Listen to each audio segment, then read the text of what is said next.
I want to start by making one point clear. The use of chemical weapons anywhere in the world is an inexcusable violation of international law, and the United States will not tolerate it. The Assad regime's attack against innocent Syrians in Douma, Syria on April 7th is horrifying and tragic, and it demanded an immediate response.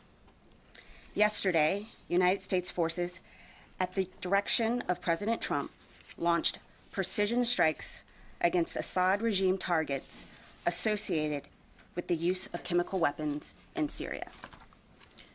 We launched these strikes to cripple Syria's ability to use chemical weapons in the future. We were joined by the United Kingdom and France, who demonstrated solidarity in addressing these atrocities. Americans are united in condemning Syria's inexcusable use of chemical weapons, which no civilized nation would tolerate. We are encouraged by the support we received from the senators and congressmen on both sides of the aisle. We are also extremely proud of the United States service members who carried out this operation last night. They demonstrated unwavering courage and commitment in their defense of the American people and the values and ideals our nation represents. This operation was carefully orchestrated and methodically planned to minimize potential collateral damage. I can assure you, we took every measure and precaution to strike only what we targeted, and we successfully hit every target. This operation does not represent a change in U.S. policy, nor an attempt to depose the Syrian regime. These strikes were a justified, legitimate, and proportionate response to the Syrian regime's continued use of chemical weapons on its own people. We do not seek conflict in Syria, but we cannot allow such grievous violations of international law. Our goal in Syria remains defeating ISIS by, with, and through the 70-nation coalition. But we will not stand by passively while Assad, backed by Russia and Iran, ignores international law. The Assad regime's actions in April 2017 and again on April 7, 2018, show they have abandoned their commitments to the international community and resorted to illegal tactics against the innocent Syrian people. We call upon Russia to honor its commitment to ensure the Assad regime dismantles its chemical weapons program and never uses chemical weapons again. We support our diplomats who are working to set the conditions for the United Nations-backed Geneva process to succeed. And we look forward to working with the United Nations envoy to Syria, Staffan de Mistura, in an effort to maintain transparency.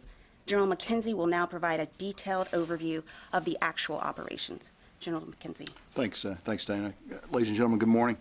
I'm going to spend the next couple of minutes just talking about the military details of the strikes that we executed last night. And could I get the first graphic up, please?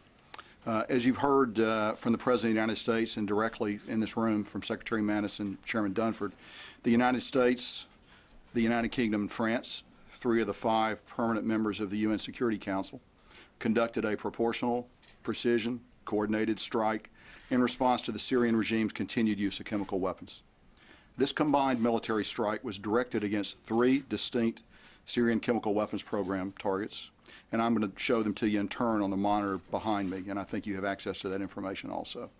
The 3 facilities are more appropriately now, were fundamental components of the regime's chemical weapons warfare infrastructure.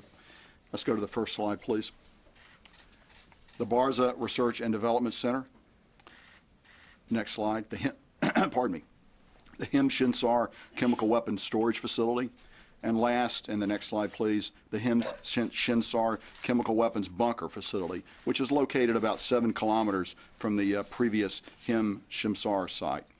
This strike aimed to deliver a clear and ambiguous message to the Syrian regime that their use of chemical weapons against innocent civilians is inexcusable and to deter any future use of chemical weapons.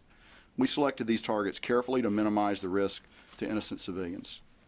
We're still conducting a more detailed damage assessment, but initial indications are that we accomplished our military objectives without material interference from Syria. I'd use 3 words to describe this operation: precise, overwhelming, and effective. Let's go back to the first Barza slide, please.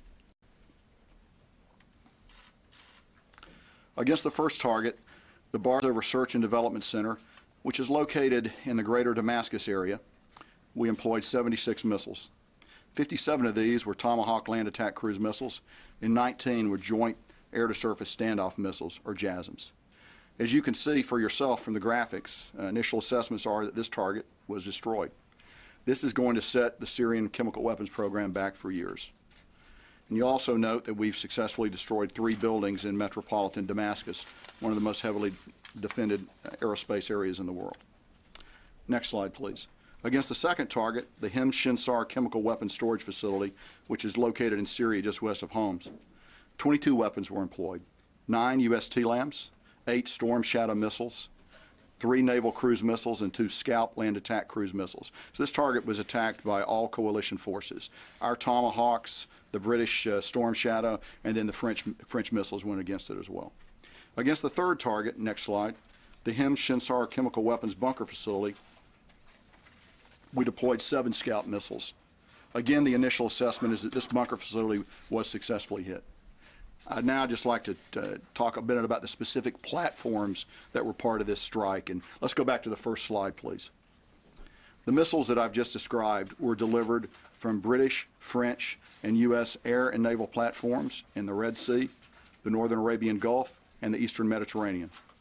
All weapons hit their targets at very close to the designated time on target of about 4 a.m. in Syria, which of course is 9 o'clock here on the East Coast. I'm going to give you a little more details now about the platforms. First, in the Red Sea, the Ticonderoga class cruiser Monterey fired 30 Tomahawk land attack cruise missiles, and the Arleigh Burke class destroyer Laboon fired 7 Tomahawks. In the North Arabian Gulf, the Burke class destroyer Higgins fired 23 Tomahawks. In the Eastern Mediterranean, the French frigate Languedoc fired 3 missiles of their naval version of the SCAP missile. Also in the Mediterranean, the Virginia-class submarine John Warner fired 6 Tomahawk missiles. In the air, 2 B-1 Lancer bombers fired 19 Joint Air-to-Surface Standoff Missiles. In addition, our British allies flew a combination of Tornadoes and Typhoons and launched 8 Storm Shadow missiles. Our French allies flew a combination of Rafales and Mirages and launched 9 Scalp missiles. Taken together, and as you can see from the graphic behind me, these attacks on multiple axes were able to overwhelm the Syrian air defense system. It's also important to note that we flew a variety of defensive counter-air, tanker, and electronic warfare aircraft in support of these operations. None of our aircraft or missiles involved in this operation were successfully engaged by Syrian air defenses, and we have no indication that Russian air defense systems were employed. We are confident that all of our missiles reached their targets. At the end of the strike mission, all our aircraft safely returned to their bases. We assessed that over 40 surface-to-air missiles were employed by the Syrian regime. Most of these launches occurred after the last impact of our strike was over. It is likely that the regime shot many of these missiles on a ballistic trajectory. I mean by that, without guidance. And we assessed that the defensive efforts of Syria were largely ineffective and clearly increased risk to their own people based on this indiscriminate response. When you shoot iron into the air without guidance, it's going to come down somewhere. By contrast, the precise nature of our strike and the care which our Allied team planned and executed significantly reduced the risk of collateral damage to civilians. In summary, in a powerful show of Allied unity, we deployed 105 weapons against 3 targets that will significantly impact the Syrian regime's ability to develop, deploy, and use chemical weapons in the future. It's been said before, but I want to emphasize again that by comparison, this strike was double the size of the last strike in April 2017, and I'd also emphasize that this strike was a multinational effort. The precision strike was executed with France and the UK, demonstrating our unquestionable resolve. I'd like to close by noting that since the strike, we have not seen any military response from actors within Syria, and we remain postured to protect our forces and those of the coalition should anything occur. Dana, back to you. So with that, we'll take your questions. Bob. Thank you. General McKenzie, you said that you assessed initially that the attack cumulatively set back the Syrian chemical weapon program for years. Can you elaborate on that? Ms. White said that it was intended to cripple it. Can you be more specific Sure. about that? I think we. Well, as of right now, we are not aware of any. I'll answer that part first. As of now, we're not aware of any civilian casualties. Now, I would also note, and as I said in my prepared remarks, the Syrians shot 40 large missiles into the air last night. Those missiles came down somewhere. And so we should just recognize that's a part of this equation too. But we don't right now. We have no reporting of any civilian casualties against any of the targets that we struck, and we'll continue to look at this closely as we go ahead. So very briefly, the first part of your question, particularly the Barza facility, is a core site for them. And as you can see from the graphic, it does not exist anymore. And we believe they've lost a lot of equipment, they've lost a lot of material, and it's going to have a significant effect on them. So I think the words cripple and degrade are good, accurate words. Tom. Secretary Mattis said last night he was pretty convinced that chlorine was used. He's still waiting on sarin. He also said he was confident that the Syrian regime mounted these chemical attacks. What evidence do you have of both, of chlorine and of the Syrian attack? And also the OPCW is on the ground now. They're collecting information on that. We are still assessing, but as the Secretary said last night, he is confident of the evidence that we already had, and which is why he recommended the strikes last night. But we are still assessing and getting details, and we can provide more details once we have them. Well, can you give us a sense of what evidence you do have? There's various intel, and I won't speak to that. But when we have more evidence and more details, I will come back to you, Tom. Barbara. For both of you. First, General McKenzie, could you speak about, in Barza and these other facilities, are you convinced there were chemical agents inside at the time of the strike? How did you mitigate not having a dispersal of a chemical agent cloud? And Dana, yesterday the President talked about the possibility of a sustained response. And the Secretary last night spoke about this being a single strike at this time. Could you help people understand, is there a difference there? What are they both talking about? But for both of you, please. Sure. I'll start, Barbara. So as we look at each of these targets, we have a variety of sophisticated models, plume analysis, other things to calculate the possible effects of chemical or nerve agent being in there. In relation to the Barza target, yes, we assessed that there were probably some chemical and nerve agents in that target. However, we believe that by the way we attacked it, the attack profile that we used, the way our weaponeers looked at it, we were able to minimize that. And so I just leave it at that. You'll be able to judge over the next few hours the results of that, but we believe that we successfully mitigated against the fact that there are illegal and unauthorized weapons at these sites. Just to interrupt very briefly, are you doing any post-attack air sampling to see if there was any dispersal? We look at the target through a variety of means. Okay. And with respect to his comments, I think the operative word is, the words were "at this time." What happens going forward has everything to do with the Assad regime. We sent a very clear message last night, and we hope that he heard it. Joe. General McKenzie, have you had any contacts with the Russians through the deconfliction lines in the aftermath of these operations, or are you planning to have such contacts in the next few hours? As you know, the deconfliction channel, which we use between we and the Russians, has operated frequently over the past few months. It continued to operate frequently leading up to this strike and in a routine basis after the strike. Hans. General McKenzie, the 3 targets that you struck, were those manufacturing or researching chlorine or sarin? A little of both, and particularly in the Marza target, but there's a little of both. And did any of these facilities have any other non-military application? No, they're essentially, this is what they do principally. There may be other activities that are carried on there, but this is the core activity associated with these sites. Phil. You said that none of the Russian air defenses were not turned on. How do you explain that? Was there an agreement? I'm sorry, I didn't say the Russian air defenses were not turned on. I said they weren't employed. They weren't employed, I'm sorry. Was there an agreement with the Russians that they would not employ their air defenses? And then also, you said that the Syrian air defenses did not have any significant impact on the operations. Is that to say that there was no interception of any of these missiles that were fired? Sure. So we did no coordination, no agreements with the Russians before the strikes. Important to know that. We deconflict, we do nothing more than that. And I want to say that to the best of our ability to determine at this time, no Syrian weapon had any effect on anything that we did. Tara. Thank you. Dana, for you, last year when a similar type strike occurred, there was an assessment that it had degraded Syria's ability to generate chemical weapons, yet a couple of months later the Pentagon thought that that specific airfield was right back at it. What assurances do you have now that you've significantly degraded Syria's ability to generate chemical weapons? And then for General McKenzie, that slide appears that the B-1s were escorted by U.S. fighters. Could you tell us who escorted the B-1s and what type of surface air missiles were shot out in the air, the 40? And then getting back to the Russian defenses, if their defenses weren't employed, were Russian radars at all employed? Were they painting any of the U.S. aircraft? So I'll take the first one. Last year, the focus was on the delivery. This time, the strikes went to the very heart of the enterprise, to the research, to development, to storage. So we are very confident that we have significantly crippled Assad's ability to produce these weapons. Could I follow up on that? Let me just answer. I got you.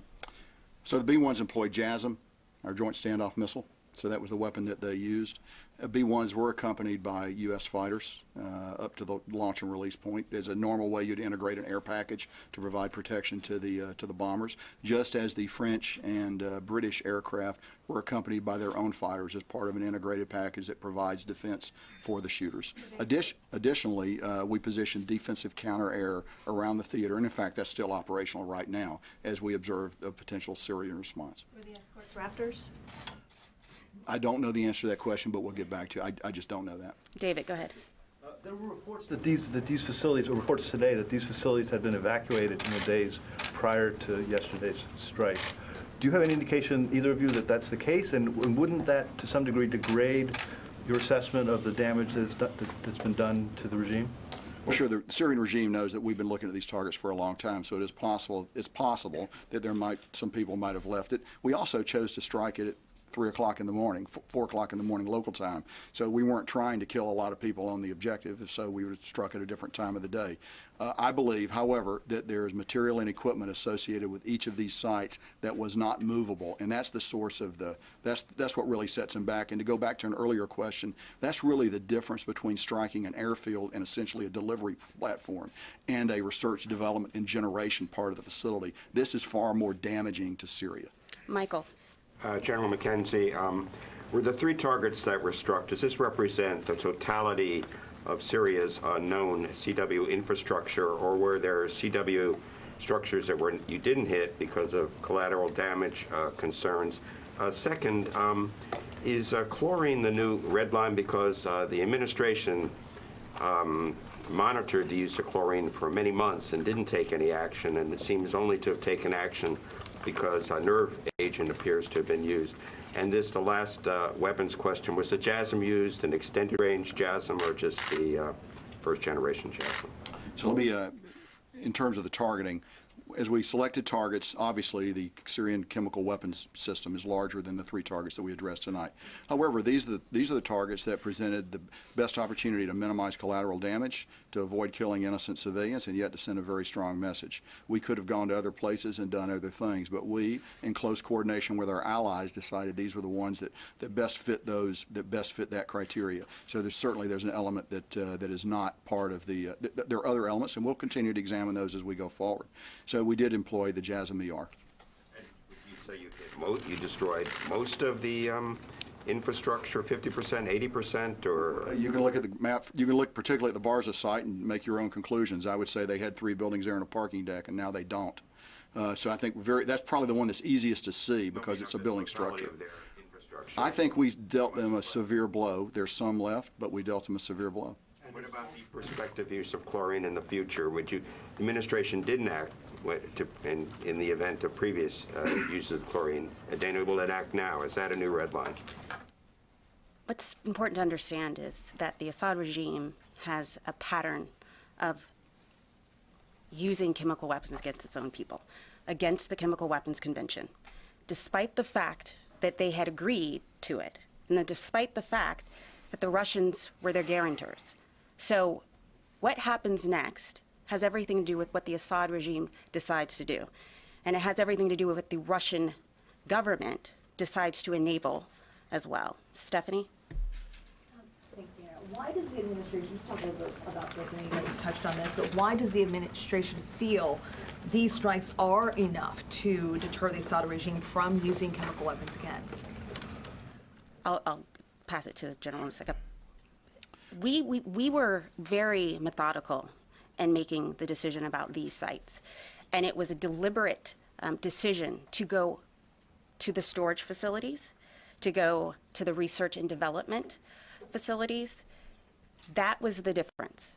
We think by doing this, this was very successful, and we are confident that we've significantly degraded his ability to ever use chemical weapons again. One more, and what kind of response should the Assad regime expect from the U.S. if they were to use chemical weapons again? One, I think it's very important to remember that that this represents 3 permanent members of the UN Security Council who did this. The UK and France are our oldest allies. This is about values. We did this because it's intolerable for any civilized nation to tolerate the use of chemical weapons. Thank you. Missy. Thank you. I just have one follow-up on Michael's question for you, General, and a question for you, Dana. General, can you just, to press you a little bit on the chemical weapons program, can you give us an idea of, should the American public understand that this is a minority of the existing chemical weapons programs? Is this more than half? Is there any way you can give us a better sense of the scale of what these 3 sites represented? Also for you, General, how long did the strike last? How many minutes, hours?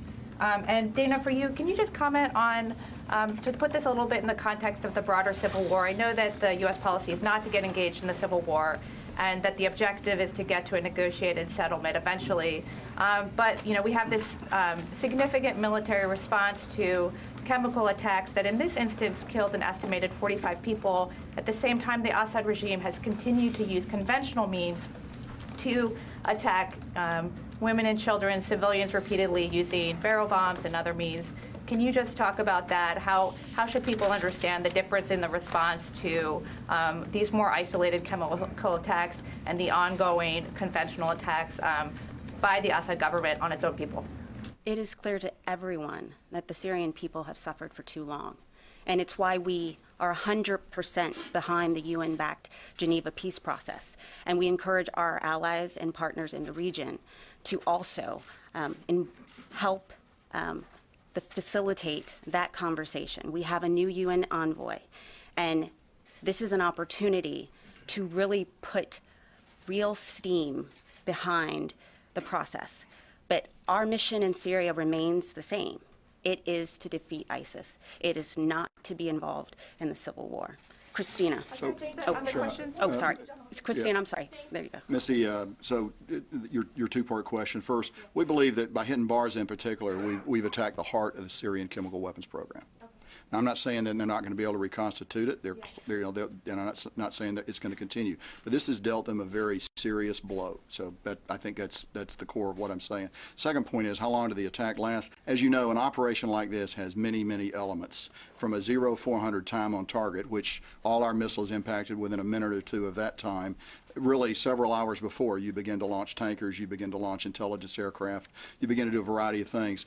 Probably a couple hours before would be the period of maximum intensity for the mission, that's when you're beginning to spin and launch the TLAMs from the ships. That's when your other aircraft are beginning to get to the point where they're going to release their missiles. But the operation actually many hours before in order to just get set up. Christina.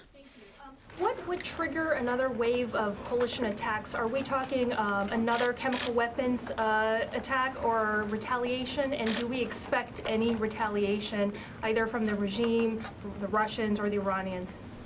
I can't speculate on what could happen, but what I will tell you is that this, we took action, and what happens next is the decision of Assad. Expect any kind of retaliation? So I can't speak to that, but I can tell you that we're ready for it.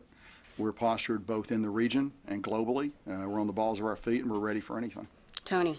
General, a couple questions. One, was this the least extensive of all the options that were crafted? Can you give us a feel for how many options were put together, and was this the one that would meet at the least amount of damage? So I would tell you that we can't comment on options we present to the president. That's a choice he makes, so I'm not going to be able to discuss that. I will tell you that of all the options, carefully looked at ways to minimize collateral damage. You balance always minimizing collateral damage against getting maximum effect. These are three targets that seem to hit the sweet spot and do that. One follow-up. What impact did the very public prelude to this attack have on military planning in terms of enveloping it in maybe a 21st century bodyguard of lies, in terms of deception on ship movements? What impact did it have on possibly launch accesses of the aircraft or ships used? We were all focused on the Donald Cook, and the Donald Cook wasn't used. Can you give some sense of that? Sure. If I could build on your bodyguard of lies comment, the truth is it had no effect on military planning. It had no effect on military planning. David. Yes. Okay. David Martin. I heard you say that this strike put more steam behind the Geneva peace process. How does this help bring peace to Syria?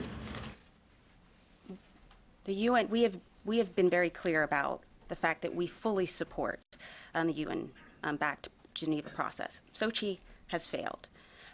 Our focus remains defeating ISIS. It is not to get involved in the Syrian civil war.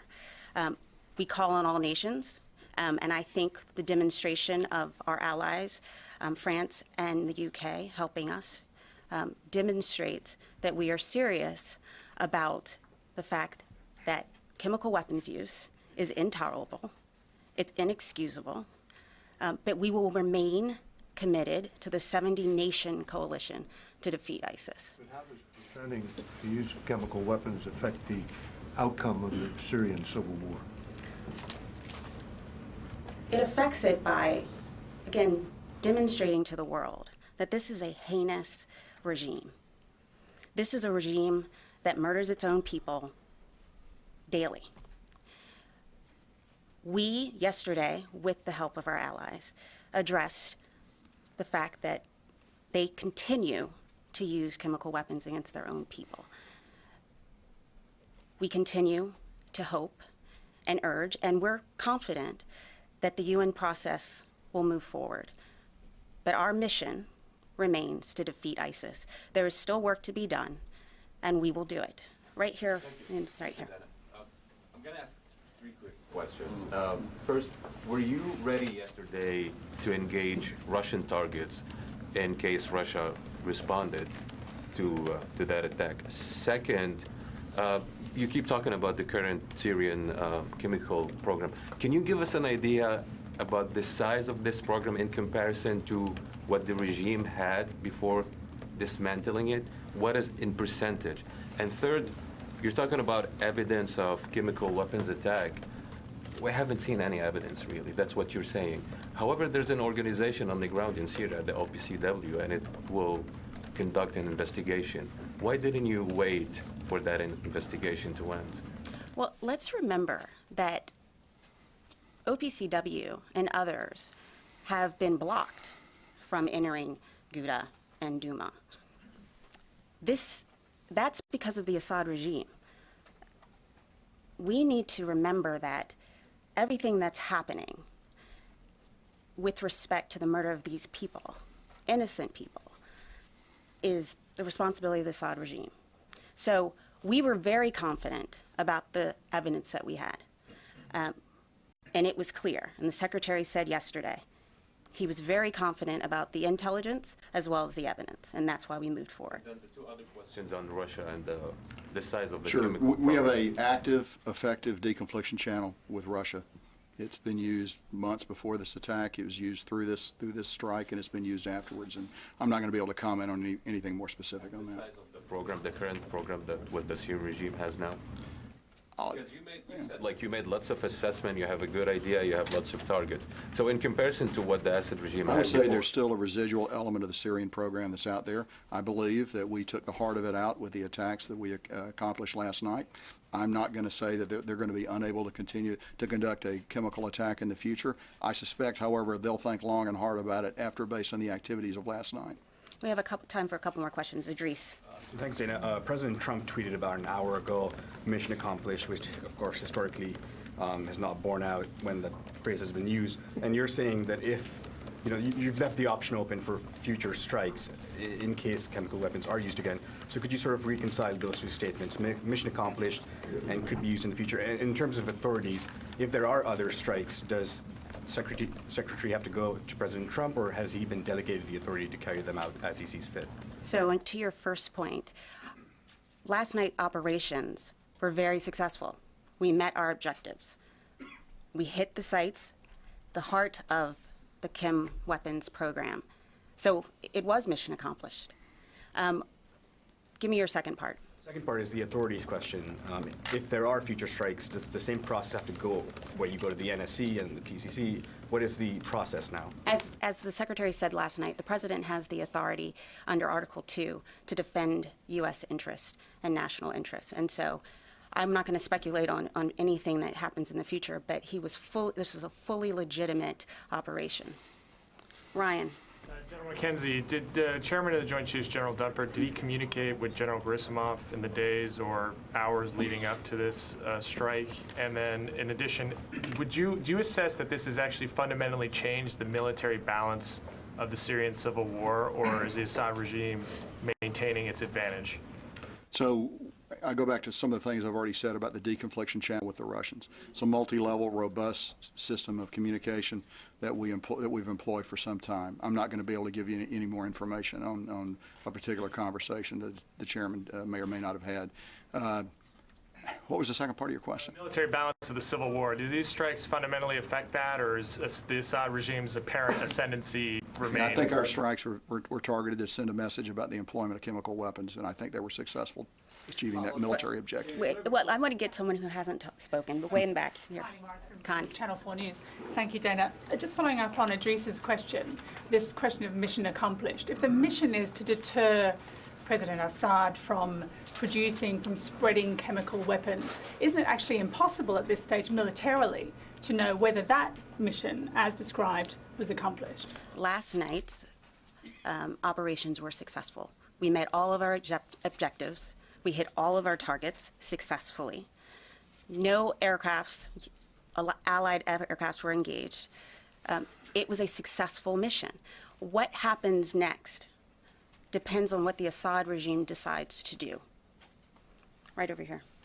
Thanks, Patrick Tucker, Defense One. You said earlier that you didn't observe any material effects on forces during the strike. Can you describe any other effects, electromagnetic or cyber effects that were perhaps targeted towards coalition craft? And also, have you observed any activity around residual or remaining sites that you didn't strike that suggests perhaps an after-action plan to hide or use chemical weapons in some other way? The Syrian response was remarkably ineffective in all domains. That's probably the best answer I can give you. So they had no material impact on the strike. As I noted in my prepared comments, they actually typically began to fire their missiles after the last impact of our weapon. So no appreciable effect that we know at this time. Any observable activity around sites? Finish your thought. Other activity around other sites, perhaps movement of weapons or movement of chemicals or movement of equipment? I just don't have that information right now. Sorry. Okay. Tom, yeah. You said we're very confident about the evidence we have. Now, Russia and Syria denied any chemical weapons were used. I'm just wondering why you wouldn't share your evidence with the world. Adlai Stevenson famously went to the UN in 1962 with evidence of the Russian buildup in Cuba. Why wouldn't you do something similar, especially if there are doubts? Well, there's no doubt for us. Well, why don't you share the evidence then? One, a lot of this has to do with intelligence. And I'm very happy to show evidence if I can. But we were very confident about the decisions we made. I'm going to take one more question from Aaron. You've already spoken. Come on, give someone else a chance. Aaron. Just a couple of clarification points. Thanks, Dana. General McKenzie, you said, I believe, there's still an air defense package in operation right now in case there's potential for retaliation from either Syrian or Russian assets. How long do you intend to keep that package in the area, specifically keeping an eye on if there's kind of a retaliation to this strike? And then during the strikes last year, a couple of the TLAMs, I believe, failed, just not because of interference, but they just failed. Were there any weapons that didn't make it to their targets this time? None of our Tomahawks experienced any problems. Weapons? I don't believe so, no. Okay. And your last question, we typically keep DCA over deployed forces in eastern Syria. So typically we've got aircraft up over them. So this would, as we open in time from the event going forward, the commander will continually readjust their air defense posture that we've got. Right now it's robust, and we'll keep it robust for a while, then we'll make adjustments just based on our observations of the environment. Lucas. General, the Syrian government is saying they shot down over a dozen Tomahawks. Are they lying? And what Syrian military units did you strike? And for the people at home, can you explain this deconfliction? You say you didn't coordinate or give a heads up to the Russians, but you said you deconflicted. And Dana, finally, you say you want to avoid conflict with Syria, yet with all due respect, you just lobbed a couple dozen Tomahawk cruise missiles into the country. Can you explain that? Our mission stays the same. It's to defeat ISIS. But Assad's actions were beyond the pale. Again, we will 100%, and we are supporting Envoy de Mistura. We will continue to do that because we want a diplomatic, political resolution to the Syrian conflict. But civilized nations can't let what's happened in Syria stand. So with that, I'm going to... Oh, sorry, go ahead. Sure. So you asked about deconfliction. Probably the best way to understand it is this. The Russians don't have a veto on anything that we do, and that's probably the best way to describe it. We're not cooperating with them in Syria. We don't want to get into a fight with them. They don't want to get into a fight with us. The best way to do that is to share certain information about what you're doing, carefully metered out by us, and I'm sure the same by them. But we're not cooperating with them, and they have no veto over what we do. At the same time, we owe it to our servicemen and women and those of our coalition partners to do the best we can to simplify the environment in which we're going to fight. So the deconfliction mechanisms allow us to do that. As to the last part of your question, I can't help you with what the Syrians are saying or not saying, but I'm telling you it's what actually happened.